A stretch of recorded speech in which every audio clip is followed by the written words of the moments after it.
यदि आप लॉ पढ़ना चाहते हैं तो कहीं और क्यों जाना। हमारे ऐप को डाउनलोड करें और लॉ पढ़ें।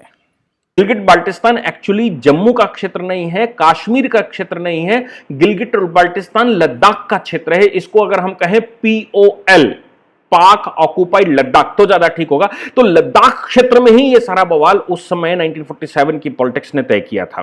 क्यों? क्योंकि भारत स्वतंत्र होने के बाद अगर पूर्ण अक्षुण्ण लद्दाख भारत के पास रहता है तो फिर आप समझ लीजिए कि चीन भी हमारे हद में है, हमारे हद में तिब्बत भी है, हमारे हद में एशिया से हमारा सीधा कनेक्शन है, अफगानिस्तान से सीधा कनेक्शन है, और 6 देशों की बाउंड्रीज उस नॉट पर लगती हैं जो जिसको हम गिलगिट और बाल्टिस्तान कहते हैं। इसलिए अंग्रेजों ने पहले गेम ये खेला कि किसी तरह से ये क्षेत्र या तो ऑटोनॉमस क्षेत्र बन जाए, बफर जोन बन जाए, नहीं तो पाकिस्तान चला जाए, और पाकिस्तान चला जाएगा, बेवकूफों की सरकारें वहां पर बन रही हैं, वहां आसानी से वो वापस आ सकते हैं। और एशिया की जो कंट्रीज हैं उन एशिया का कनेक्शन भारत से तोड़ा जा सकता है। यानी कि रशिया से, खासतौर से रशिया और भारत की जो इंटीमेसी चल रही थी वो रशिया और भारत के बीच में कम से कम ब्रेक लगाया जा सकता है। इसलिए अंग्रेजों ने पूरी कोशिश की कि भारत और पाकिस्तान के बीच में कुछ ऐसा हो जाए जिससे गिलगिट बाल्टिस्तान एक बफर जोन या तो बन जाए, या फिर पाकिस्तान के पास चला जाए, या फिर वो एक स्वतंत्र क्षेत्र बन जाए। ये पूरी कोशिश उन्होंने की। और इधर चीन, जब चीन पर कम्युनिस्टों ने कब्जा किया तो कम्युनिस्टों के कब्जा करने के बाद उन्होंने सबसे पहले तिब्बत पर कब्जा किया, क्योंकि तिब्बत पर कब्जा करने का मतलब था कि जो लद्दाख का क्षेत्र है उस क्षेत्र से सीधी कनेक्टिविटी वो एशिया के साथ, अगर बाकी एशिया के साथ बनाना चाहते हैं तो वहां से बना सकते हैं। अब वो एशिया के साथ अगर कनेक्टिविटी बनाएंगे तो तिब्बत को लेने के बाद भी लद्दाख के अंदर से ही जाना पड़ेगा।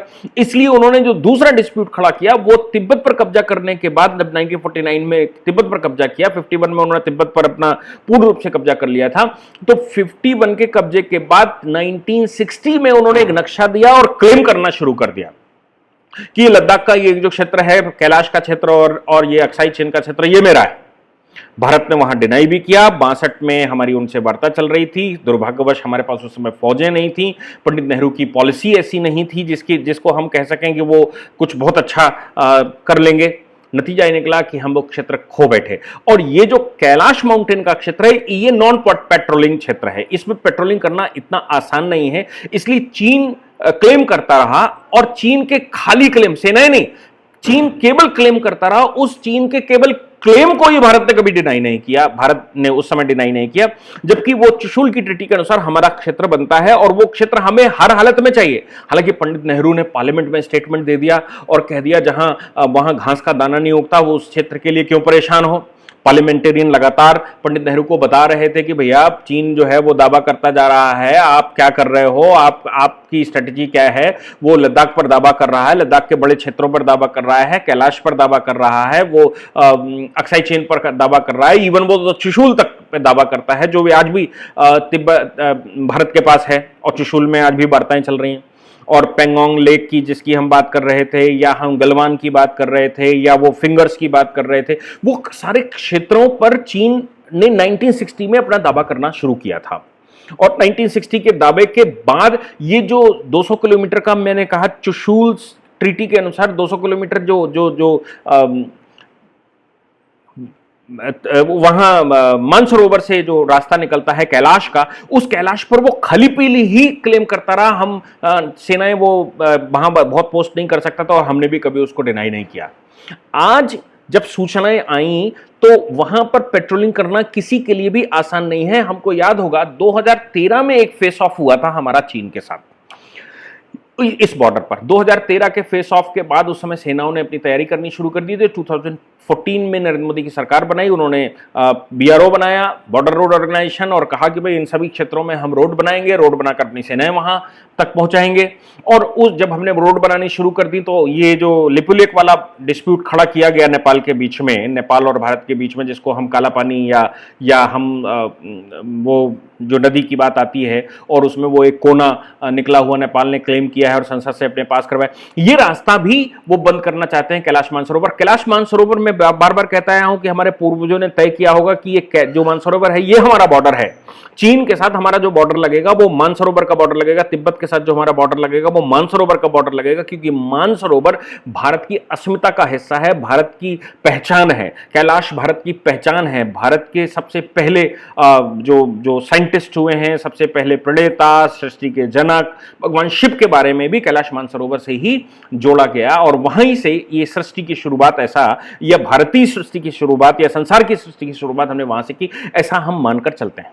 तो ये जो पूरा का पूरा क्षेत्र है, इस पर जब 2013 हुआ, 2014 में बीआरओ हमने बनाया, तो उसी समय हमने बीआरओ की एसआईटी बनाई, स्पेशल टास्क फोर्स हमने बनाई, एसटीएफ। और उस एसटीएफ ने, अभी हम सब जान रहे हैं कि एपिडेमिक के टाइम पर भी उसने अपनी रोडें बनाना छोड़ा नहीं, और वो काला पानी तक उसने रोड बना दी, या आगे लिपि लेक तक अपनी रोड बना दी, और इधर काला टॉप तक हमने रोड, ब्लैक टॉप तक हमने रोड बना दी। तो लगातार हम रोडें जो बना रहे हैं, उससे चीन बड़ा परेशान था, घबराया हुआ था। लेकिन इसके साथ साथ मोदी जी ने एक बड़ा अच्छा काम उस समय किया था, और वो जो स्ट्राइकर फोर्सेस हमने बनाई थी।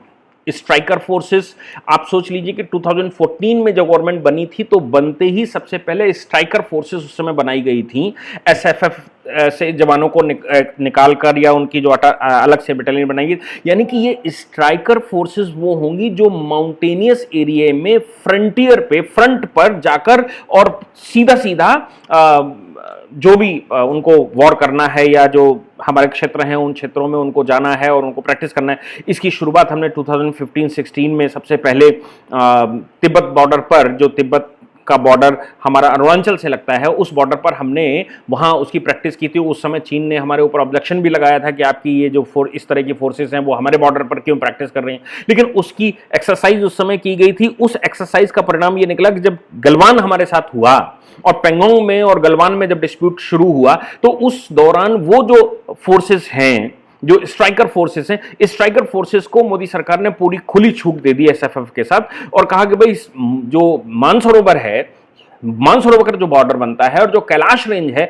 कैलाश रेंज तो हमारी है, ऑन पेपर्स तो हमारी है, उस पर पेट्रोलिंग हम नहीं करते, चीन भी नहीं करता। चीन मानसिक रूप से ये क्लेम करता है कि वो जो क्षेत्र है कैलाश का वो उनका है, लेकिन सच ये है कि चुशूल की ट्रीटी अगर उठाकर देखोगे तो पूरी की पूरी कैलाश रेंज हमारे पास है, जो जनरल जवाहर सिंह की ट्रीटी है।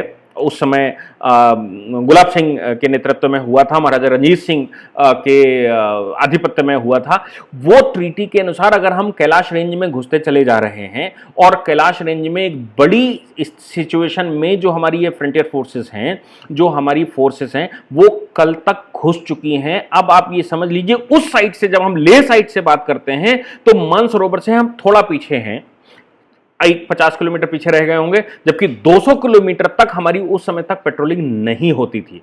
और अगर हम मानसरोवर झील तक उस रास्ते से, मैं नहीं कह रहा हूं कि हम ये नेपाल वाले रास्ते से जाएंगे, मैं नहीं कह रहा हूं कि हम लिपिलेक के रास्ते से या नाथुला के रास्ते से जाएंगे, मैं ये कह रहा हूं कि अगर हम लेह के रास्ते से आते हैं और हम लद्दाख के रास्ते से आते हैं, चुशूल से आगे बढ़ते हैं, तो वो क्षेत्र चुशूल की ट्रीटी के अनुसार भारतीय क्षेत्र है, और भारतीय क्षेत्र ऑन पेपर से, जिसकी ट्रीटी बकायदा साइन है तिब्बत और चीन की संयुक्त कमांडरों के द्वारा, उनकी गिरफ्तारियां जनरल जवाहर सिंह ने की थी, और गिरफ्तारी करके उनको चुशूल में लाया गया था, और वहां पर उसकी ट्रीटी करी गई थी। और वो एक इंटरनेशनल ट्रीटी है, जो ट्रीटी अभी भी अपने वजूद में है, और 1960 तक वो वजूद में खूब रही। ट्रीटी अभी भी वजूद है, 1960 तक दोनों ने पालन किया कि मानसरोवर जो यहां पर बना हुआ है, मानसरोवर के उधर जो ये वाला क्षेत्र है, इधर ये लोग रहेंगे, और मानसरोवर के इधर हम लोग रहेंगे।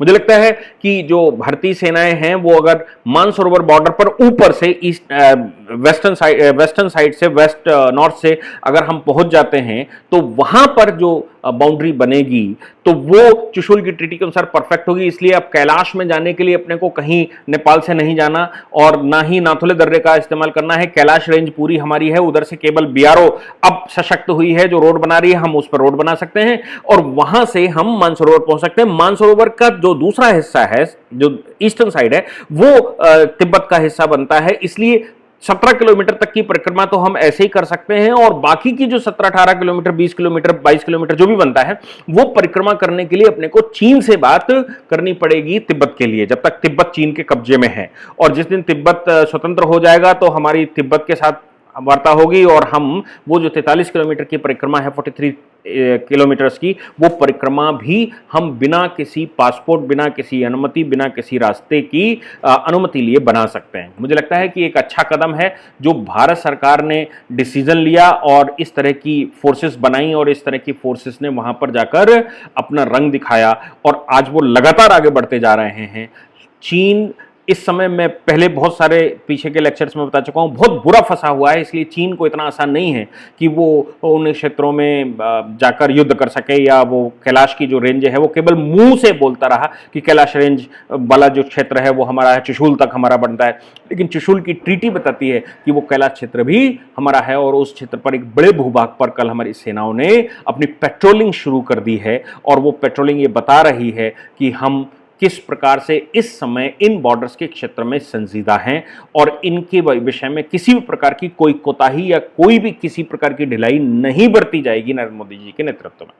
मुझे लगता है कि राजनाथ सिंह जी का जब अपॉइंटमेंट हुआ था बीइंग ए डिफेंस मिनिस्टर, वहीं से बीआरओ के कैसे वो फोर्सेस तेजी से काम करेंगी और ये सब कुछ करेंगी, वो सब तय हो गया था। तो मुझे लगता है कि भारत सरकार ने बड़ी चालाकी से स्ट्रैटेजी 2013 से बनाना शुरू किया था, 2015 से उसको हमने इम्प्लीमेंटेशन में लाना शुरू किया, और जब हम इम्प्लीमेंटेशन में लेकर आए तो 2020 में हमको उसके रंग दिखाई दे रहे हैं। 62 में जो हमने गलती की है, उस गलती को हम ज़रूर पूरा करेंगे, उसको समाप्त करेंगे, और हम अपने क्षेत्र को पुनः वापस लेकर रहेंगे, क्योंकि उसका इंटरनेशनल स्ट्रैटेजिकली इंपॉर्टेंस है। उस क्षेत्र की इंपॉर्टेंस नहीं, इंटरनेशनल स्ट्रैटेजिकल इंपॉर्टेंस है, इसलिए उस क्षेत्र को वापस लेना हमारे लिए अति आवश्यक बनता है। आगे हम देखेंगे कि किस प्रकार से सेनाएं हमारी क्या कर रही हैं। Thank you. इस पूरी ऑर्गेनाइजेशन को चलाने के लिए आप नीचे डिस्क्रिप्शन से हमारे ऐप को डाउनलोड कर सकते हैं, जिससे कि लॉ स्टूडेंट्स को, लॉयर्स को और आम आदमी जो लॉ जानना चाहता है वो पेड प्लस फ्री क्लासेस का लाभ ले सकता है।